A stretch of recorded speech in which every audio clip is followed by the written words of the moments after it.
एक बेहद गरीब परिवार की लड़की शाम के वक्त जब अपना ड्यूटी पूरा करके घर वापस लौटती है, पर वो लड़की रास्ते से ही कहीं गायब हो जाती है और उसके घर वाले तमाम जगहों पर उसे ढूंढे, पर उस लड़की का कहीं पता नहीं चलता है। इधर देखते ही देखते लगभग 3 सप्ताह का समय गुजर जाता है। आखिरकार 22 दिनों बाद एक ऐसी सच्चाई सामने निकल कर आती है जिसे सुनकर आप भी हैरान और परेशान हो जाएंगे। आज की जो कहानी है वो आपको भी सोचने और समझने में विवश और मजबूर कर देगी कि आज भी हमारे समाज में न जाने कैसे कैसे लोग विकृत मानसिकता के भरे हुए हैं। नमस्कार, हम संतोष कुमार, आप देख रहे हैं संतोष क्राइम सफ़र। यदि आप लोग नए हैं तो हमारे चैनल को सब्सक्राइब कर लेना और वीडियो को लाइक शेयर कर देना ताकि हमारा भी हौसला बुलंद होता रहे आप लोगों के प्रति। आज की जो सच्ची घटना मैं आप लोगों को सुनाने जा रहा हूं वो है उत्तर प्रदेश का। उत्तर प्रदेश का एक जिला पड़ता है गोरखपुर। गोरखपुर के अंतर्गत एक थाना आता है गोला। उसी गोला के अंतर्गत एक गांव आता है विष्णुपुर। इसी विष्णुपुर का रहने वाला जयप्रकाश गुप्ता, जिसका उम्र है लगभग 55 साल, ठेले पे सब्जियां बेचता है अपने गांव मोहल्ले में और उसकी पत्नी का कुछ साल पहले मौत हो चुकी है। उसकी 2 बेटियां हैं। बड़ी बेटी का नाम है राधा और छोटी बेटी का नाम है प्रिया। जयप्रकाश गुप्ता अपनी बड़ी बेटी राधा का शादी कर चुका है और उसकी छोटी बेटी जो प्रिया है उसकी उम्र 22 साल है। वो अपने रिश्तेदार में गोरखपुर रह करके एक मॉल में नौकरी करती है। एक दिन प्रिया 26 जुलाई को शाम को अपना ड्यूटी पूरा करके अपने पिता के नंबर पर फ़ोन करती है और कहती है कि पिताजी आज हम अपने घर आ रहे हैं। इधर प्रिया देर रात तक अपने घर नहीं पहुंचती है तो उसके पिता जयप्रकाश गुप्ता प्रिया के नंबर पर फ़ोन करते हैं, पर उसका नंबर इस बार स्विच ऑफ बताता है। तो फिर वो जयप्रकाश गुप्ता जो है उसके रिश्तेदार जहां पर प्रिया रह के नौकरी कर रही थी वहां पर फ़ोन करते हैं। तो वो रिश्तेदार भी कहते हैं कि प्रिया तो यहां से अपने घर के लिए कब के निकल चुकी है। तो फिर जो जयप्रकाश होता है वो काफ़ी परेशान हो जाता है अपने बेटी को लेकर के। आखिर जयप्रकाश अब अपने बेटी को कहाँ ढूंढे। फिर वो कुछ रात तक ढूंढता है। देखते ही देखते पूरी रात गुजर जाती है और सवेरा हो जाता है, फिर भी प्रिया का कोई रता पता नहीं चलता है। फिर अचानक से जयप्रकाश के मन में कहीं न कहीं अपने दामाद सुनील के ऊपर शक चला जाता है, क्योंकि प्रिया जो थी वो सुनील के पास बीच बाच में फ़ोन करके बात करती रहती थी। फिर जो सुनील होता है उसके पास जयप्रकाश फ़ोन लगा करके पूछते हैं। फिर जयप्रकाश अगली सुबह अपने दामाद सुनील से फ़ोन लगा करके प्रिया के बारे में पूछते हैं और जयप्रकाश कहता है कि हमारे बेटी को कहाँ गायब किए हो, सच सच बता दो, नहीं तो बहुत बुरा होगा। जब इस तरह की बातें अपने दामाद सुनील से कहता है तो सुनील भी काफ़ी डर जाता है और परेशान हो जाता है इस तरह की बातें सुन करके कि प्रिया कहीं गायब हो गई है। वो भी ढूंढने और खोजने में लग जाता है। फिर जयप्रकाश एक दिन अपने बेटी राधा के नंबर पर फ़ोन करता है और कहता है कि अपने पति सुनील को समझा दो कि वो हमारे बेटी प्रिया को सही सलामत घर पहुंचा दे, नहीं तो हम थाने में जाकर के रिपोर्ट दर्ज करा देंगे। इस तरह की बातें सुन कर के राधा भी काफ़ी डर जाती है। फिर राधा सुनील से कहती है कि आखिर सच सच बताओ, तुम प्रिया के बारे में कुछ जानते हो। तो सुनील जो होता है वो अपने पत्नी राधा के सर के ऊपर हाथ रख कर के कहता है कि हम प्रिया के बारे में कुछ नहीं जानते हैं। तुम्हारे पिताजी हमें फालतू के परेशान कर रहे हैं, तुम उन्हें समझाओ, नहीं तो वो रिपोर्ट कर देंगे तो पुलिस हमें बेवजह परेशान करेगी। इतना होने के बावजूद भी जो जयप्रकाश होता है वो न तो थाने में जाता है न तो आसपास पड़ोस में प्रिया के बारे में कुछ बताता है। फिर एक दिन पड़ोसियों ने भी जयप्रकाश से प्रिया के बारे में पूछा तो जयप्रकाश अपने पड़ोसियों से भी झूठ बोल देता है कि जो प्रिया है वो हमारे ही एक रिश्तेदार में गोरखपुर में रह करके मॉल में जॉब करती है। और इधर फिर जयप्रकाश और उसका दामाद सुनील प्रिया को काफ़ी ढूंढते हैं ढूंढने के बाद भी प्रिया का कहीं पता नहीं चलता है। लगभग धीरे धीरे 3 सप्ताह का समय बीत जाता है। आखिरकार 22 दिन का समय बीत जाता है, पर प्रिया का कोई पता नहीं चलता है। आखिरकार जयप्रकाश 17 दिसंबर को अपने बड़े बेटी राधा के पास फ़ोन करता है और वो कहता है कि दरअसल प्रिया कहीं गायब नहीं हुई है, हमने ही प्रिया का हत्या कर दिया है। अपने ही बेटी की हत्या के बारे में जब जयप्रकाश राधा से कहता है तो राधा एकदम से चौंक जाती है और कहती है कि पिताजी, आपने प्रिया का हत्या क्यों किया। तो जयप्रकाश राधा से कहता है कि प्रिया जो थी वो गलत रास्ते पर निकल चुकी थी। उसे हमने काफ़ी समझाने की कोशिश की, पर वो हमारी एक भी बात नहीं मानी थी, इसलिए मजबूरन हमें एक कदम उठाना पड़ा। जब इस तरह की बातें जयप्रकाश अपनी बेटी राधा से कहता है तो राधा जब सुनती है तो वो भी काफ़ी परेशान और हैरान हो जाती है और सारी सच्चाई फिर वो अपने पति सुनील को बता देती है। जब सुनील को ये सच्चाई मालूम चलती है कि प्रिया का खून हमारे ससुर जयप्रकाश ने किया है तो उसको भी समझ नहीं आता है कि आखिर वो अब क्या करे। फिर वो सारी सच्चाई अपने दोस्त विनोद को बता देता है और विनोद से कहता है कि तुम बताओ कि अब हम क्या करें। फिर विनोद जो है सुनील से कहता है कि ये हत्या का मामला है, तुम थाने चले जाओ और वहाँ पर सब सच सच बता दो, नहीं तो पुलिस को ये पता चलेगा कि प्रिया के हत्या के बारे में तुम सबको मालूम था तो पुलिस किसी को नहीं छोड़ेगी। फिर सुनील जो है नज़दीकी गोला थाने में जाता है और वहाँ जाकर के पूरी सच्चाई बता देता है। जब पुलिस को इस तरह की बातें सुनील बताता है तो पुलिस अपनी पूरी टीम के साथ विष्णुपुर गांव में ओम प्रकाश के घर जाती है और वहाँ पर ओम प्रकाश मिल जाता है। फिर पुलिस ओम प्रकाश को अपने अंडर कस्टडी में लेकर के उसे थाने ले आती है और उससे अपने बेटी की हत्या के बारे में पूछताछ करती है। इस बार ओम प्रकाश जब अपनी बेटी की हत्या के बारे में सच्चाई बता रहा होता है तो आखिरकार एक ऐसी बातें निकलकर सामने आ जाती है जिसे सुनकर हर कोई चौंक जाता है। दरअसल इस घटना की शुरुआत होती है जयप्रकाश के पत्नी के मर जाने के बाद से। जब जयप्रकाश की पत्नी मर जाती हैं तो जयप्रकाश की 2 बेटियां, बड़ी बेटी 12 साल की और छोटी बेटी की उम्र 10 साल होती है। वो किसी प्रकार से अपने बच्चियों का पालन पोषण करता है और देखते ही देखते जो बड़ी बेटी राधा है वो जवान हो जाती है। फिर वो अपनी बड़ी बेटी का शादी करने के लिए वो एक लड़के का तलाश करना शुरू कर देता है। आखिरकार उसे फिर सुनील नाम का वो लड़का मिल जाता है।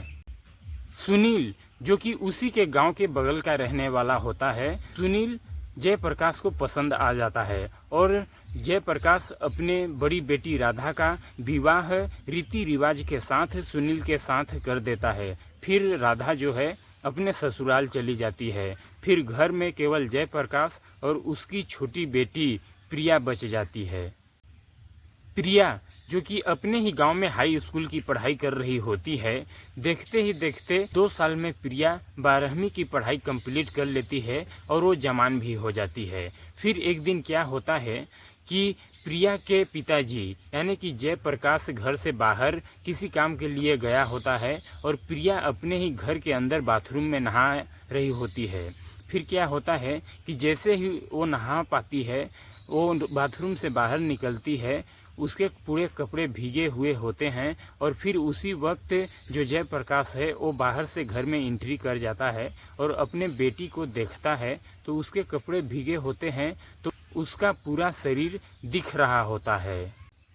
जयप्रकाश जैसे ही अपने बेटी को इस स्थिति में देखता है उसको उसकी पत्नी याद आ जाती है और उसकी नीयत खराब हो जाती है। उस वक्त तो जयप्रकाश अपनी बेटी प्रिया से कुछ नहीं बोलता है, पर वो अपने बेटी के साथ गलत करने के लिए सोच लेता है। फिर क्या होता है कि प्रिया शाम को उसी रात खाना बना रही होती है और खाना खाने के बाद वो अपने कमरे में सोने के लिए चली जाती है और इधर जयप्रकाश जो था वो अच्छे समय का इंतज़ार कर रहा होता है। और फिर उसी रात 10-11 बजे के आसपास वो प्रिया के कमरे में चला जाता है और प्रिया के कमरे में जाने के बाद उसके साथ बलात्कार यानी कि उसके साथ शारीरिक संबंध बना लेता है।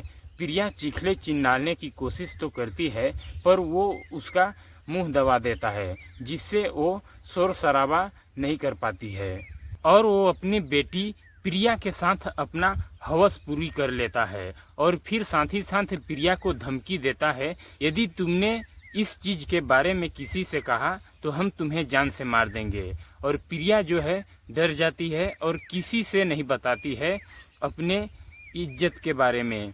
फिर जो है वो जयप्रकाश जो था उसका जब भी मन कहता था वो अपने बेटी के साथ शारीरिक संबंध बना लेता था और फिर वो अपने घर में ही अपनी पत्नी की तरह अपने बेटी के साथ संबंध बनाता था।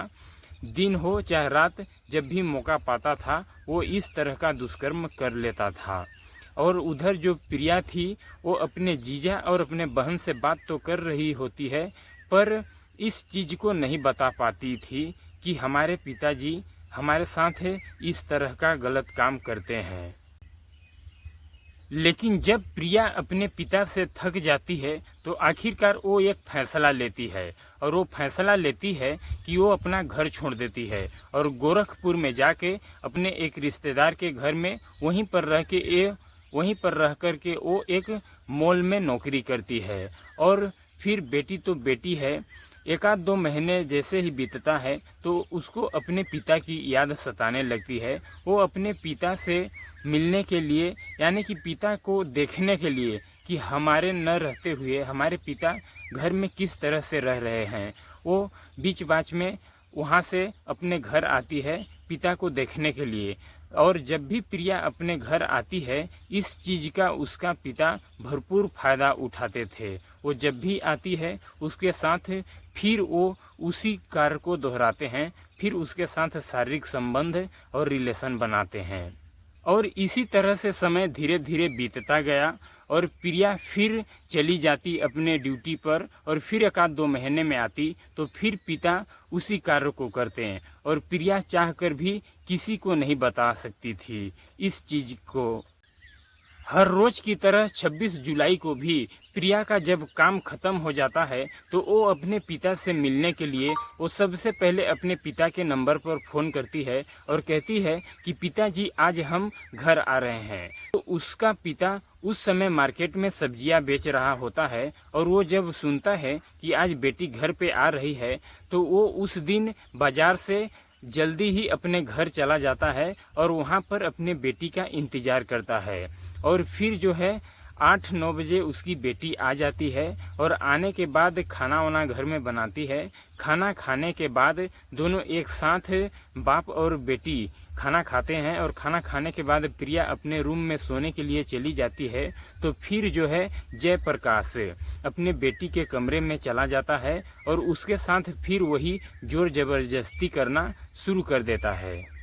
और इस बार प्रिया अपने पिता जयप्रकाश का विरोध करती है, शारीरिक संबंध बनाने से मना करती है। लेकिन जो जयप्रकाश था उसके सिर पे प्यास का भूत इस तरह से सवार हो चुका था कि वो एक भी बात मानने के लिए तैयार नहीं था और अपने बेटी के साथ जोर जबरदस्ती करता है रात में। पर प्रिया इस बार बिल्कुल भी जोर जबरदस्ती करने नहीं देती थी। फिर क्या है कि वो अपने बेटी का गला दबा करके हत्या कर देता है और हत्या करने के बाद जब प्रिया की मौत हो जाती है तो जो जयप्रकाश प्रिया का पिता था वो उसके डेड बॉडी के साथ भी शारीरिक संबंध बनाता है। डेड बॉडी के साथ जब तक जी चाहता है जब तक शारीरिक संबंध बनाता है। इसके बाद उसको जेल जाने का डर सताने लगता है। फिर जयप्रकाश अपने आप को बचाने के लिए एक आइडिया लगाता है। वो अपने घर के अंदर से एक चाकू निकालता है और उसी चाकू से प्रिया के सर को अलग कर देता है। फिर वो घर से 3 बोरियां लाता है और एक बोरी में उसके सर को डाल देता है और एक बोरी में उसके धर को डाल देता है और फिर उसके शरीर के सारे कपड़े उतार करके जो खून पड़ा होता है उस खून को पोंछ देता है और फिर उसके कपड़े को एक बोरी में पैक कर देता है।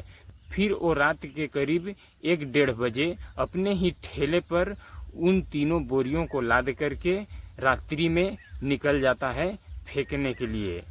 और सबसे पहले रुकवा थाना क्षेत्र के झाड़ियों में जाता है और उस झाड़ियों में उसके सर को फेंक देता है और फिर आगे जाता है गोला थाना के अंतर्गत चेनमा नाले के पास उसके कपड़े और धर को फेंक देता है और वो वापस अपने घर आ जाता है और नहा धोकर चैन की नींद सोता है।